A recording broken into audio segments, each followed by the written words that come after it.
17 বছর পর কারাগার থেকে মুক্তি পেলেন 10 ট্রাক অস্ত্র চোরাচালান মামলাসহ বেশ কয়েকটি মামলায় সাজাপ্রাপ্ত সাবেক স্বরাষ্ট্র প্রতিমন্ত্রী ও বিএনপি নেতা লুৎফুজ্জামান বাবর।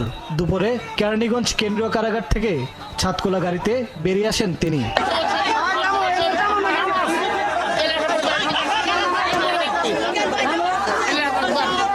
তাকে এক নজর দেখতে উচ্ছ্বসিত নেতাকর্মীদের ঢল নামে কেন্দ্রীয় কারাগারের সামনে। তাকে কাছে থেকে দেখতে জেল গেটের বেষ্টনী ভেঙে তার গাড়ি ঘিরে ফেলেন উপস্থিত নেতাকর্মীরা। এখানে লাখ লাখ মানুষ এখানে উপস্থিত হয়েছে ওনাকে স্বাগত জানার জন্য। এটা কেন, এই ভালোবাসাটুকু কেন উনি এটা অর্জন করছে? তার নেত্রকোনায় 1, 2, 3, 4, 5 আসনের লোকজন তার জন্য উদ্ভাসিত আলোকিত।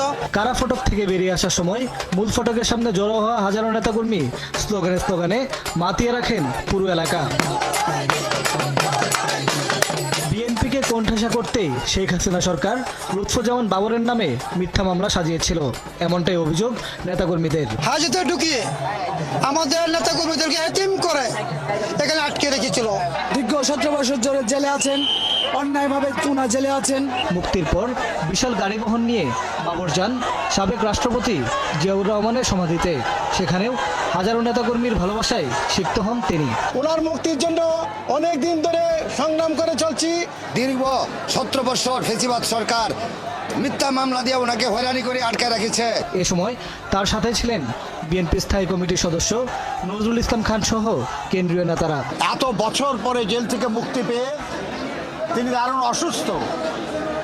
এই অবস্থাতেও তার ঘরে তার পরিবারের কাছে না গিয়ে তিনি এসেছিলেন তার নেতা, আমাদের নেতা, বাংলাদেশের নূতন রাজনীতির প্রবক্তা, বাংলাদেশের মহান স্বাধীনতার ঘোষক, সমৃদ্ধির উপকার শহীদ জিয়ার বাজারে জিয়ারত করতে। পরে সাবেক এই প্রতিমন্ত্রী যান তার গুলশানের বাসায়।